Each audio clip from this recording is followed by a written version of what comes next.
Atortxuren bigarren eguna dugu gaur eta azken ostirala izan da, Etxerat elkarteak eta sare herritarrak hemen Lakuntzan mosaiko erraldoia osatu dute Euskal errepresaliatuen etxeratzea eskatzeko. Besoak zabalik dituen egira eta ez ira oartu, hemen lagunan hitz falta ditugu, baina ulertuko duzu.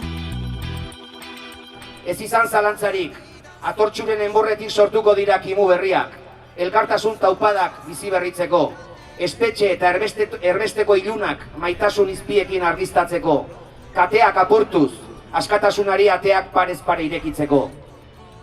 Nork ez ditu sentitzen hemen egonda gure amalurraren bihotz taupadak.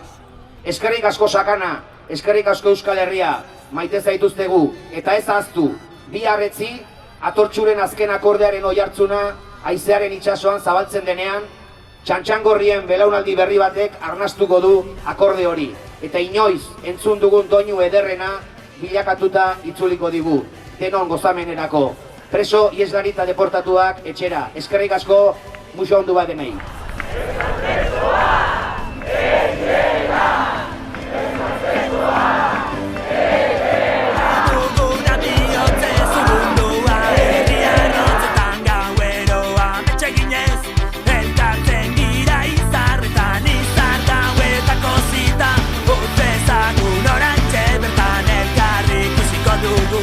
Nire oso gustora egon naiz eta eskerrik asko noski antolatzaileei egiten duten urteetan zehar egin duten lanarengatik eta hemen egin duten lanarengatik. Aldatu dira gauzak ez, baina badaude oraindik gauzak aldatzeko ez, eta Zatok esan duen bezala, espero zuten azkeneko Atortxuan preso guztiak kalean egongo zirela, deportatuak, eta ez da horrela izan, beraz oraindik ere badago lana egiteko eta berak esan duen moduan, hemendik ere hazi berriak loratuko dira. Argi dago, Sakananak eta amaitu da, eta hori asko da.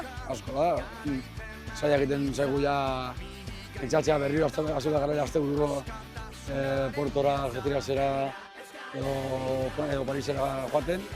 Eta hori asko da, baina egia da, orain bai jende asko kalean dagoela, ide asko ditugula kalean behar izan batzuekin, eta bai, eta zerbait egin behar dugu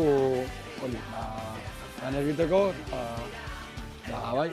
laguntzeko kalean daudenei, eta ondino barruan daudenei laguntzeko, eta nehatzen dienean laguntzeko bai. Atortxurrok jaialdiak inor baino hobe uztartzen ditu.